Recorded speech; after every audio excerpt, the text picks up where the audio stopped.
லூக்கா எழுதின சுவிசேஷம் 10ஆம் அதிகாரம் 5வது வசனம்.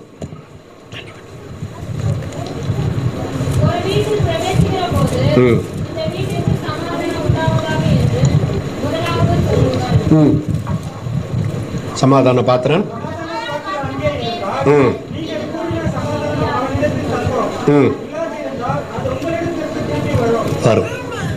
கர்த்தருடைய பரிசுத்த நாமத்திற்கு மகிமை உண்டாவதாக. கொஞ்சம் சீரியஸா கேளுங்க செய்திய, உங்களுக்கு ரொம்ப யூஸ்ஃபுல்லா இருக்கும். ஒவ்வொரு முறையும் அடிமைகளை கர்த்தர் கொண்டு வரும்போது ஏதோ ஒரு காரியத்தில் நம்மோடு பேசுகிறார். இயேசு சொன்ன கட்டளை, உங்களுக்கு இந்த வீட்டிற்கு சமாதானம் உண்டாவதாக. அதோட முடிக்கல, சமாதான பாத்திரன் அந்த வீட்டுக்குள்ள இருந்தால் நீங்கள் கூறின சமாதானம் அந்த வீட்டிலே பலிக்கும், போய் பலிக்கும், சேரும். இதுக்கு அர்த்தம் என்ன? நீங்கள் கொடுக்கிற அந்த சமாதானம், நீங்கள் சொல்லுகிற அந்த ஆசீர்வாதம், பெற்றுக்கொள்ளக்கூடிய தகுதி அந்த வீட்டாருக்கு இருக்குமானால் நீங்கள் சொல்லுகிற சமாதானமோ ஆசீர்வாதமோ வாழ்த்துக்களோ அந்த வீட்டாருக்கு பலிக்கும். இதை வச்சு நான் ஒரு நாள் யோசித்தேன். கர்த்தருடைய ஆசீர்வாதம், கர்த்தருடைய சமாதானம் நம்ம வீட்டுக்குள்ள இருக்கணும், கர்த்தருடைய வாக்குத்தத்தங்கள் நம்முடைய வீட்டிலே பலிக்கணும் அப்படின்னா அதற்கு பாத்திரவானாய் அல்லது அந்த ஆசீர்வாதத்தை பெற்றுக்கொள்ளக்கூடிய தகுதி இருக்க வேண்டும் என்றால் ஆகாததை, பிரியமில்லாததை, ஆண்டவருக்கு ஒத்துக்கொள்ளாததை, ஆண்டவர் விரும்பாததை நம்ம வீட்டில இருந்து எடுத்து போடணும். There is a proper way to receive God's blessing. ஆண்டவருடைய ஆசீர்வாதத்தை திருட்டுத்தனமா பெறவே முடியாது. அப்படி பெற்றுக்கொண்டாலும் சாகரத்துக்குள்ள அதற்குரிய பரிகரிக்கப்படும், அதற்குரிய தண்டனை, சிக்ஷை ஆண்டவர் கொடுத்துட்டு சரிப்படுத்துவார். உதாரணமாக யாக்கோபு திருட்டுத்தனமாய் ஆசீர்வாதத்தை பெற்றுக்கொண்டார். ஈசாக்கின் மகன் யாக்கோபு திருட்டுத்தனமாய் ஏசா ஏமாந்து போனார். ஒரு வீட்டுல ஒரு அப்பா அம்மாவாம், அவங்களுக்கு 2 பசங்களாம், பையனுங்க. பெரிய பையன் மேல அப்பாவுக்கு அன்பு, சின்ன பையன் மேல அம்மாவுக்கு ரொம்ப அன்பு. இதனால வந்தது அந்த வீட்டுல வம்பு. அதான் அந்த யாக்கோபுடைய ஏசாயா யாக்கோபு, அதான் ஈசாக்குடைய பிள்ளைகளோட அந்த அவங்களால வந்த பிரச்சனை. அப்ப பிள்ளைகளை சமமா நேசிக்கணும். அப்பாவுக்கு என்ன ஆசை? ஏசா சமைச்சு கொண்டு வர்ற கறி, மட்டன் ஃப்ரை எல்லாம் சாப்பிட்டு ஆசீர்வதிக்கணும். அம்மாவுக்கு என்ன? அத அவன் பெறக்கூடாது. பெற்றது ஒரு தாய் தான், ஆனா அதுக்கு பாரு எவ்வளவு திமிர் பாரு அந்த அம்மாக்கு. டேய் நைனாங்க வாடா, வா ஆக்கப்ப, டேய் வாடா, என்ன அப்பா இந்த மாதிரி பிளான் பண்ணிக்கிறாரு, அதுக்குள்ள நான் உனக்கு செஞ்சு தந்துடுறேன். நீ என்ன பண்ண, வேஷம் மாறி, உங்க அண்ணனை போல வேஷம் மாறி, குரலை கொஞ்சம் மாத்தி, மிமிக்ரை பண்ணி, ஏசா மாதிரி பேசி அந்த மட்டன் கொடுத்துட்டு ஆசீர்வாதம் வாங்கிட்டு வந்துரு. அப்படியே நடந்தது பாருங்க. என்ன துணிச்சல், தைரியம், துணிச்சல். யோசித்து பாத்தீங்களா? ஆனா பிரசங்கத்துக்கு வரலாம். இப்படி ஏமாற்றி பெற்ற ஆசீர்வாதம் அந்த யாக்கோபு அண்ணனை ஏமாத்தனா, அப்பாவை ஏமாத்தனா, மாமனாரை ஏமாத்தனா, கடைசியில் ஆண்டவர்கிட்ட வந்து மாட்டிக்கிட்டான். தன்னுடைய சகோதரன் தன்னை அழிக்க போகிறான், கொல்ல வருகிறான் என்று கேள்விப்பட்டு இரவெல்லாம் ஆண்டவரிடத்தில் போராடி, ஐயா ஆண்டவரே நான் பட்ட பாடுகள் போதும் ஐயா, எங்க அப்பனை எங்க அண்ணனை ஏமாத்தி நான் பெற்றுக்கொண்ட ஆசீர்வாதம் திருட்டுத்தனமா, இங்க வந்து நான் அனாதையா நிக்கிறேன், எங்களை நீங்க ஆசீர்வதி. அப்பதான் கேக்குறாரு, உன் பேர் என்ன? சொல்றான், பெத்த அப்பா கிட்ட பேரை போய் சொல்லி ஆசீர்வாதம் வாங்கினால. இப்ப என்கிட்ட என்ன சொல்றான் பார்க்கலாம். ஒத்துக்கிட்டான். யாக்கோபு. படிச்சிருக்கிறீங்களா? என் பேர் யாக்கோபு தான், எத்தன். யாக்கோபு என்றால் எத்தன். ஆண்டவர் மனம் இறங்கிட்டாரு. பரவாயில்ல, உண்மையை ஒத்துக்கிட்டான். இனி உன் பேர் யாக்கோபு அல்ல, யாக்கோபு என்றால் எத்தன், திருடன், ஏமாற்றுபவன். இனி உன் பேர் இஸ்ரவேல் எனப்படும். அந்த பெயர்ல தான் ஒரு நாடே உண்டானது. அதுதான் இஸ்ரேல் நாடு. அந்த நாட்டில் தான் உலக ரட்சகர் இயேசு பிறந்தார். கையை தட்டி எல்லாரும் ஆமென் அல்லேலூயா. தகுதி ஆயிட்டார். கர்த்தருடைய ஆசீர்வாதத்தை பெற தகுதி ஆகிவிட்டார். மன்னிப்பு கேட்டார், தன்னை சரிப்படுத்திக் கொண்டார். இங்க இவர் தன்னை சரிப்படுத்திக் கொண்டதுனால ஆண்டவர் ஏசா உள்ளத்துல பேசினார். கல்லான உள்ளத்தை இதமாய் மாற்றினார். 2 பேரும் கட்டி தழுவி அழுகிறார்கள். யாக்கோபு நினைச்சு கூட பார்க்கல. கோபம் வந்துட்டாக்கா முன்னாடி போற ஆட்டு மந்தையை வெட்டி போடட்டும், என்ன வேணா பண்ணட்டும், முன்னாடி ஒரு சேனை அனுப்புறான். ஆனா ஒன்னும் பண்ணல. காணிக்க தரான் யாக்கோபு. இதெல்லாம் எதுக்கு? எனக்கு எதுக்குப்பா? எனக்கு நிறைய இருக்குது, நீ உன் மனைவி பிள்ளைகளோட சந்தோஷமா இருன்னு அப்புறமா பிரியுறாங்க, விடை பெறாங்க. பாருங்க, அதான் நம்ம பக்கம் சரிப்படுத்தினா எதிரிகள் பக்கம் ஆண்டவர் சரிப்படுத்துவார். அவங்களுக்காகவே நம்ம புறங்கூறி குறை சொல்லி கொண்டு கிடந்து நம்மளை திருத்தி கொள்ளாம இருக்கக்கூடாது. அப்போ இயேசு கிறிஸ்து சகை வீட்டுக்கு வந்தப்போ இந்த வீட்டிற்கு ரட்சிப்பு வந்தது என்றார். எப்பொழுது? சகையு தன் குறையை ஒத்துக்கொண்ட பிறகு. நான் ஏமாற்றினதை நாளத்தனையாக திருப்பி தருகிறேன், வட்டிக்கு வாங்கினதை கொடுத்ததை திரும்ப நான் கொடுத்து விடுகிறேன். இயேசு எதுவுமே அங்க பிரசங்கம் பண்ணவே இல்லை. வீட்டுக்கு வந்து தங்கணும் சகையவே வான்னாரு, ஒத்துக்கிட்டாரு. வந்து உக்காந்தாரு. அவருக்குள்ள ஏதோ நடக்குது, சகைய உள்ளத்துல ஏதோ நடக்குது. அதான் மனமாற்றம். இயேசு ஒரு போதனையும் பண்ணல. நீ ஏமாத்தினவன், நீ ரொம்ப மோசடி பண்ணிருக்கிற, நீ நிறைய வட்டிக்கு கடன் கொடுத்திருக்கிற, அப்படிலாம் இயேசு அங்க சொல்லவே இல்லை. அவர் பாட்டுக்கு இருக்கிறாரு. சகையு கொடுத்த ஏதோ தின்பண்டத்தை சாப்பிட்டு இருக்கிறாரோ என்ன தெரியல. ஆனா சகையு மனம் மாறின பிறகுதான் இந்த வீட்டுக்கு ரட்சிப்பு வந்தது. அப்போ தகுதி உண்டான உடனே ஆசீர்வாதம் தானா வரும். தகுதி வேணும். ப்ராப்பர் சேனல் கரெக்டா இருக்கணும். ஆடியோ வீடியோ எல்லாம் கரெக்டா இருந்தா தான் டிவி கரெக்டா ஒர்க் ஆகும். பாஸ்டர் ஐயா பேசிக்கிட்டு இருக்கிறப்ப மைக்கு கட் ஆயிடுச்சு. தம்பி பார்த்தாரு, இது என்னவா இருக்குன்னு கண்டுபிடிச்சு பிளானை மாத்திட்டாரு. அங்க ஏற்கனவே இருந்த அந்த ட்ராக்கை மாத்தி வேற பண்ணிட்டாரு. 2 நிமிஷத்துக்குள்ள முடிச்சிட்டாரு கதையை. அப்போ அந்த மேட்டர் அவருக்கு தெரியும். தெரிஞ்சதுனால செஞ்சுட்டாரு. தெரியலன்னா ஒன்றும் பண்ணியிருக்க முடியாது. அது போல தெரியணும், வேத வசனம் தெரியணும், கர்த்தருடைய வாக்கு தத்தங்கள் தெரியணும், எச்சரிப்பு தெரியணும். அப்பதான் நம்ம பரிசுத்தமா வாழ்ந்து பரலோகம் போய் சேர முடியும். ஒரு கிராமத்துல ரொம்ப வருஷம் மழையே இல்லை. ஜனங்க அவளோடு காத்திருக்கிறாங்க, எப்பாவது மழை வரப்போதோ. ஏன்னா இப்ப மாதிரி வசதி குழா ஒண்ணும் கிடையாது. மழை வந்தா பாத்திரத்தெல்லாம் எடுத்து வெளியே வைப்பாங்க. எல்லா பாத்திரமும் ரொம்ப அப்புறம் எடுத்து வீட்டுல வச்சுக்குவாங்க. இப்படிதான் சில கிராமங்கள்ல. அந்த காலகட்டத்துல ரொம்ப நாள் கழிச்சு ஒரு மழை வந்துருச்சு. ஒரு வீட்டுல ஒரு வயசான பாட்டி அம்மா, எப்போ மழை வந்துருச்சுன்னு சொல்லி எல்லாரும் அவங்க வீட்டுல இருக்கிற பாத்திரங்களை எடுத்து வாசிட்ல வைக்கிறாங்க, மழை தண்ணி ரொம்பட்டோன்னு. இந்த பாட்டி அம்மாவும் பாதி ராத்திரில தூக்க மயக்கத்துல எல்லா பாத்திரத்தையும் எடுத்து வெளியே வச்சுட்டு ரொம்ப ஜாலியா வீட்டுல தூங்கிக்கிட்டு கிடக்குது. எல்லாருடைய வீட்டுக்கு முன்னாடி வச்ச பாத்திரம் தண்ணி ரொம்ப இருக்குது. இந்த அம்மா பாட்டி அம்மா எழுந்து வந்து பார்த்தா ஒரு பாத்திரத்துல கூட தண்ணி இல்லை. என்னடான்னா தூக்க மயக்கத்துல இந்த பாட்டி எல்லா பாத்திரத்தையும் கவுத்து வச்சுட்டு,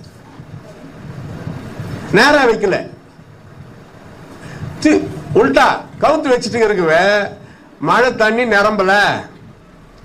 சாதாரண சின்ன தப்பு தான், ஆனா அது பெரிய விளைவை உண்டாக்கி விட்டது. பாருங்க, ஒரு சின்ன தீக்குச்சி போதும் ஒரு கிராமத்தையே கொளுத்தி விட்டு. அதே போலதான் சமாதான பாத்திரன் வர்ற நம் வீட்டில் என்ன இருக்க கூடாது, என்ன இருக்கணும்ன்றதை விட எது இருக்க கூடாது, அதான் இன்றைய செய்தி நான் கொண்டு வந்திருக்கிறேன். 1 எரேமியா 5:27.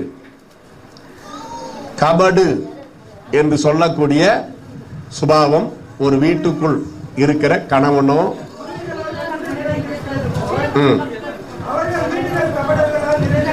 கபடுகளால் நிறைந்திருக்கிறது.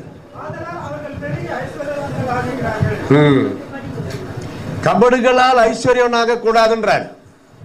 கபடுகளால், பொய்யினால், திருட்டுனால் வீடு பெருக கூடாது. ஆசீர்வாதத்துக்கு பதிலாக சாபம் குடிகொள்ளும். கபடு, கவுடுன்னு வாங்க கிராமத்துல. இந்த பொம்பளை சரியான கவுடு பிடிச்சது. நான் சின்ன பாயிண்ட்ல நினைச்சுக்கிறது தவுடு தான் இவங்க கவுடுன்றாங்க போலக்குது. அது ஒரு சுபாவமா. வெளியே நல்லா பேசுவாங்க, உள்ளத்துல நாவின் கீழ் விஷம். நாவின் கீழ் என்ன இருக்கிறதா? விஷம் இருக்கிறது. பாவம், ஒரு ஏழைப்பட்ட அம்மா வீட்டில் பசுமாடு கணுக்குட்டி போட்டுச்சு. அந்த அம்மா நல்ல அம்மா முதல் பாலை கறந்து அதை காய்ச்சினா கடும்பு பாலா மாறும். கவனிச்சுக்கிறீங்களா? முதல் பால் நல்லா அழகா கேக்கா அதை காய்ச்சின பிறகு கேக் மாதிரி அதை வெட்டி வெட்டி கடும்பு பால், கடும்புன்னுவாங்க. எனக்கு ரொம்ப பிடிக்காது. எல்லா வீட்டுக்கும் கொடுத்துருக்குது அந்த அம்மா. ஆசீர்வாதமா நம்ம வாழலாம். மாடு கண்ணுக்குட்டி போட்டாவே ஒரு பெரிய ஆசீர்வாதம் தானே. 2 வருஷத்துக்கு கவலை இல்லை. பால் கறக்கும், டெய்லி காலை மாலை ஸ்டோரில் ஊற்றலாம், வாரத்துக்கு ஒரு முறை அந்த பேமெண்ட் கிடைக்கும். நல்லா பணக்கார கொஞ்சம் கொஞ்சம் ஏதோ வசதியா இருக்கலாம்னு சொல்லி அந்த அம்மா ஏழைகளுடைய ஆசீர்வாதம் நம்மளுக்கு கிடைக்கட்டும்னு சொல்லி அந்த கடும்பை எல்லா வீட்டுக்கும் கொடுத்தாங்க. எல்லாரும் வாங்கிட்டு ரொம்ப சந்தோஷமா ரொம்ப சந்தோஷமா அப்படின்னாங்க. ஒரு ஆண்டி, ஏமா கண்ணுக்குட்டி போச்சா? ஆமா ஆண்டி. இதுதான் முதல் பாலா? ஆமா ஆண்டி. அதான் கடைசி பால். வெளியே என்னமோ நல்லா தான் விசாரிச்சாங்க அந்த அம்மா. ஆனா உள்ளுக்குள்ள ஐயோ ஐயோ ஐயோ நல்ல ஒண்ணுமில்லா காட்டே ஆல்ட்டுக்கு வா. இப்ப இனிமே என்ன ஆல்ட்டுக்கு போறாளோ? பாலும் சோறா சாப்பிட போறா, தயிர் கஞ்சியா சாப்பிட போறா, நம்மள மதிக்க மாட்டா. அப்படி ஒரு கபடு, கெட்ட எண்ணம். இந்த திஷ்டி தோஷம், வன்கண் நம்புறீங்களா? இருக்குது, நம்பலாம். ஆனா அது நம்ம கிட்ட இருக்கக்கூடாது. வன்கண், திஷ்டி தோஷம், பொறாமை. பொறாமன்றது வார்த்தை. கிறிஸ்தவன் கூட ரொம்ப பக்தியில இதை நம்ப மாட்டாங்க. எதா ஐயா திஷ்டி தோஷம் அதெல்லாம் ஒண்ணும் கிடையாது. அது நம்மள ஒண்ணும் பண்ணாதுன்னு ஒன்னா சொல்லுங்க. இருக்குது. அதுதான் நம்ம வாயின் வார்த்தைகளை நம்ம காத்து கொள்ள வேண்டும். ஒருத்தரை சபிச்சிருந்தனால நம்மளுக்கு ஒன்றும் ஆண்டவர் ஆசீர்வாதம் கொடுத்துட்டு போறது இல்லை. சபிக்காதீங்க. நல்லா இருப்பா நல்லா இருப்பா. நம்மளுக்கு துரோகமே பண்ணிருக்கட்டும், அவன் பதிலுக்கு சபிக்கவே கூடாது. நல்லா இருப்பா. இயேசுவை நினைத்துக் கொள்ளுங்கள். சிலுவையில தொங்குகிற நேரத்தில் கூட பிதாவே இவர்களுக்கு மன்னியும், தாங்கள் செய்கிறது இன்னதென்று அறியாது இருக்கிறார்களே என்னாரு. அதனால தான் உலகமே அதிரி போச்சு. இப்படி ஒரு மனிதன் சொல்ல முடியுமா? இவர் மெய்யாகவே தேவகுமாரன், மெய்யாகவே இவர் தேவகுமாரன், அப்படி நம்ம வாழணும். மெய்யாகவே இவர் கிறிஸ்தவர், மெய்யாகவே இந்த பெண் கிறிஸ்தவ பெண். அவங்க கிட்ட போய் 4 வார்த்தை கேட்டா நல்லா இருக்குது அப்படி எல்லாம் சொல்லணும். ஏன்னா 10 இருக்குது வீட்டில் இருக்கக்கூடாதது. ஒண்ணுக்கு 2 நிமிஷம் ஆனா கூட சரியா போயிடும். யோசுவா 7:21, மற்றவர்களின் பொருள் நம்ம வீட்டில் இருக்க கூடாது. வேணும்னா குறிச்சுங்க. மற்றவர்களின் பொருள் நம்ம வீட்டில் இருக்கக்கூடாது. அது சாபத்தை கொண்டு வரும்.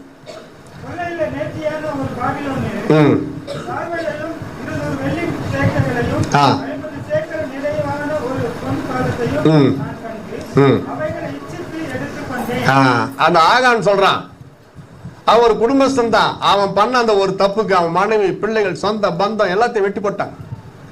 அவனை கற்குயலாக அவன் சாகர் வரைக்கும் கற்களை வீசி, இப்ப கூட அது ஞாபகார்த்தமா இருக்குதான். ஆகானுடைய அந்த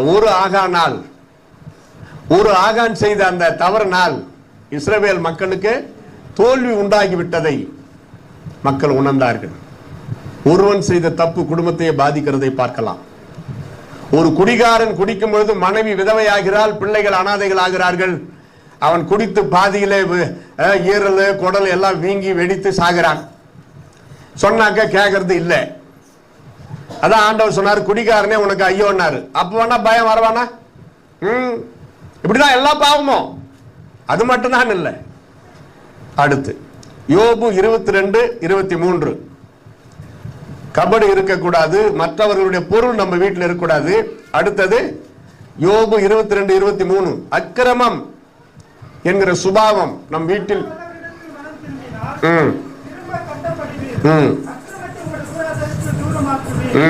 கூடாரத்தை விட்டு அக்கிரமம் தூரமா போயிடணும். நம்ம வீட்டுக்குள்ள அக்கிரமம் இருக்கக்கூடாது என்றால் கிரமம் தவறினாலே அக்கிரமம். நான் என்ன அப்படி பெரிய அக்கிரமம் பண்றாங்களே, கிரமம் ஒழுங்கு தவறினாலே அக்கிரமம், ஒழுங்கு மீறல். அக்கிரமக்காரனா இருக்கக்கூடாது. கணவனோ மனைவியோ பிள்ளைகளோ இந்த சுபாவம் வைத்துக்கொண்டு இருக்கவே கூடாது. இதை வைத்துக்கொண்டு ஜெபித்தாலும் அந்த ஜெபத்தை கர்த்தர் கேட்க மாட்டார். யோசிக்கணும். கர்த்தருடைய பிள்ளைகள் தானே நம்ம. இது எப்பனா டச் அப் பண்ணுதில்ல, நம்மள இடம் கொடுத்துட்றோம். சர்ச்சுக்கு வந்து உக்காந்து பக்தியா இருக்கிறோம், ரைட்டு. மற்ற நாள்ல எப்படி இருக்கிறோம் நமக்கு தானே தெரியும்.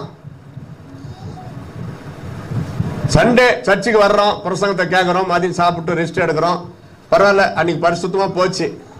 What about Monday to Saturday? Cinema, drama, circus, களியாட்டு, serial, cellphone. Cellphone it becomes sin phone. சிலர் பார்த்துக்கிறீங்களா, சீரியல் அடிமை, ஸ்லேவ் டு சீரியல்.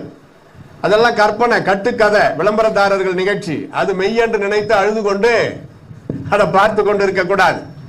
உன் நேரத்தை வீணடிக்காது. அதுக்கு பதிலாக பாட்டு பாடு, ஜபம் பண்ணு, ஒரு வாக்கிங் போயிட்டு வா, ஒரு மலை மேல ஏறி இறங்கி வா, கொஞ்சம் நல்லா ரிலாக்ஸா இருக்கும். கர்த்தரையே பாடு, சக்கரை வராது, நல்ல பாட்டெல்லாம் இப்ப எழுதி பாடுனுங்கிறாங்க. நான் பார்த்தேன் அந்த பாட்டை, நல்லாதான் இருக்குது, பாடுங்க. சுகர் இருக்கிறவங்க அதை பாடுங்க. எப்ப பாரு கர்த்தரையே பாடு, சர்க்கரையே வராது, பிபி வராது. அதனால ரொம்ப நல்ல பாட்டு தான் அது இந்த காலத்துக்கு. ஏன் வருது அது? சோம்பேறித்தனம். அடுத்த பாயிண்ட்டுக்கு போறேன். சோம்பல். பிரசங்கி 10:18 அது ஒரு பாயிண்டா சேர்த்திருக்கிறேன். குடும்பத்தில் இருக்க கூடாதது. பிரசங்கி 10:18 படிங்க. படிங்க படிங்க.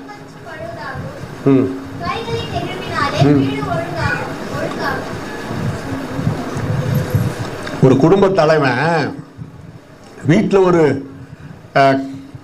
ஓட்டை, ஒரு பிரச்சனை, வீட்டில் தோட்டத்தில் கூட இருந்தா பிரச்சனை, வீடு ஒழுகுது. ஒரு குடும்ப தலைவன் சும்மா இருக்க முடியுமா? கடன் வாங்கியாவது அந்த ஓட்டையை அடைப்பான். வீடு எதுனால இருக்கட்டும், பஞ்சம் பசி பட்டினி இருந்தா கூட பரவாயில்ல, வீடு தண்ணி ஒழுகக்கூடாது. வீடு ஏதோ நடந்திருக்குது, பழுதடைந்திருக்குது, அதை அவன் செய்து முடிக்கலன்னா அவன் சோம்பேறி. புருஷர்கள் நிறைய பேர் சோம்பேறிங்களா? தான் மனைவி தட்டி எழுப்பி வற்புறுத்தி துரத்துற அளவுக்கு இருக்கக்கூடாது. மனைவி உங்களை நேசிக்கிறாங்க, ரைட்டு. எந்த மனைவியும் வேலைக்கு போகாதான் வீட்டிலே இருன்னு சொல்ல மாட்டாங்க. சம்பாதிச்சதானே குடும்பத்தை காப்பாற்ற முடியும். கரெக்டா?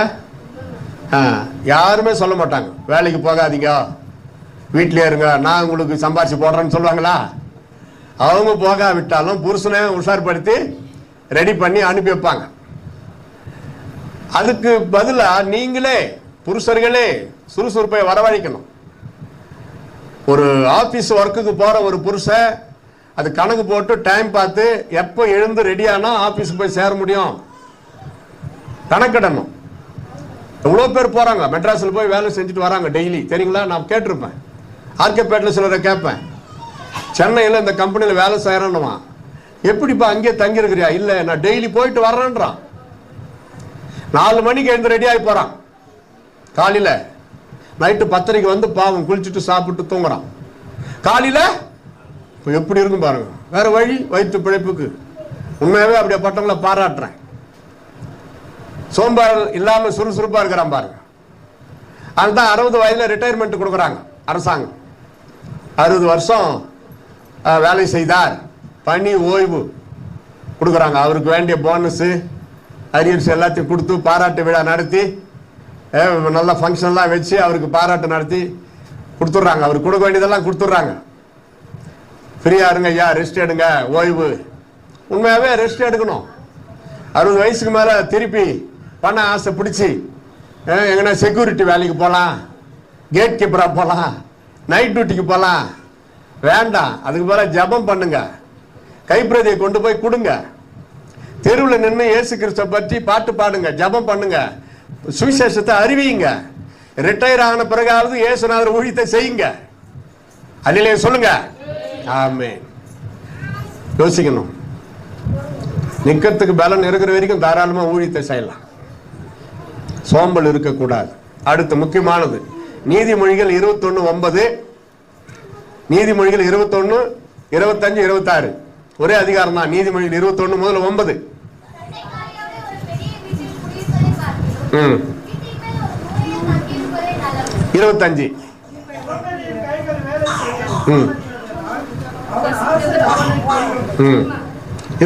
21, 26.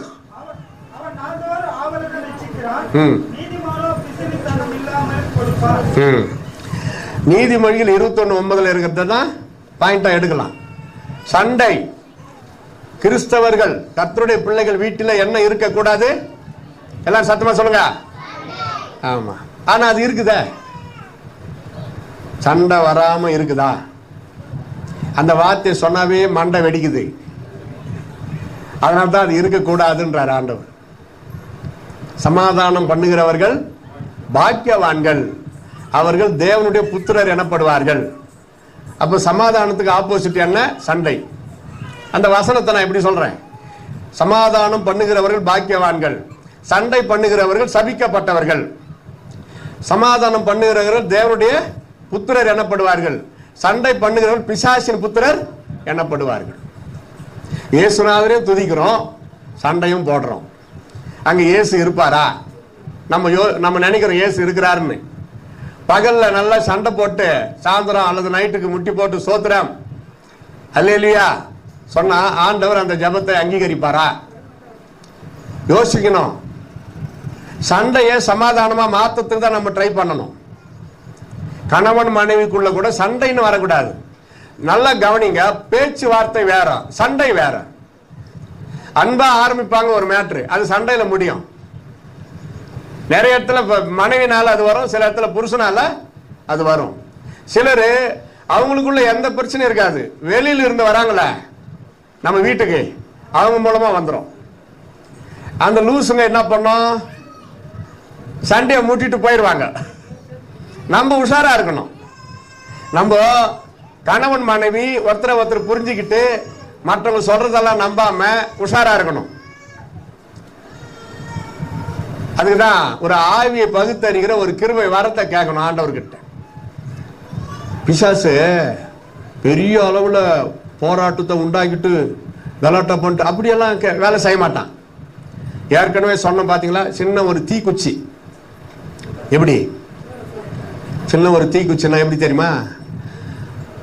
அக்கா பிரதர் மோட்டார் சைக்கிள்ல பின்னாடி ஒரு பொண்ணை உட்கார வச்சுன்னு போயின்னு இருந்தாரு, நான் பார்த்தேன். போதும், நல்லா இருப்பேம்மா, நல்லா இருப்பேன். அவரு பாவம் ஒரு உடம்பு சரியில்லாத ஒரு பாட்டி அம்மாவை அந்த அம்மா நிறுத்தி இருக்குது ரோட்ல, நல்லா முக்காடு போட்டுக்குன்னு நிறுத்தி இருக்குவே. நிறுத்தி பார்த்தா பாட்டி ஜுரம் அடிக்குது. என்னை கொண்டு போய் அந்த கவர்மெண்ட் ஆஸ்பத்திரி அந்த விட்டுறியாப்பான்னு சொல்லிக்குது அந்த பாட்டி. உக்கார் பாட்டி, நான் கொண்டு போய் விட்டுருன்னு சொல்லி அந்த பிரதர் பாவம் இயேசுநாதருக்கு ஊழியம் செய்யற மாதிரி இதை செய்திருக்கிறேன்.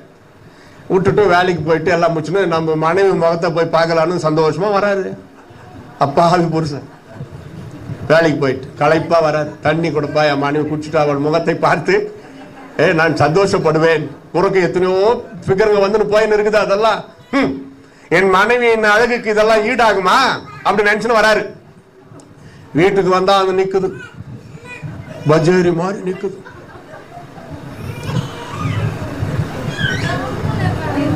எவ்வளவு ஏத்தின்னு போன வண்டியில இந்தியா பரிசுத்தாவி பெற்ற பொம்பளை. ஃபர்ஸ்ட் இடம் பரலோகத்தில் இந்த அம்மாவுக்கு தான். தீர்க்க தரிசனம் வரம் கொடுத்த மாதிரி நினைப்பு.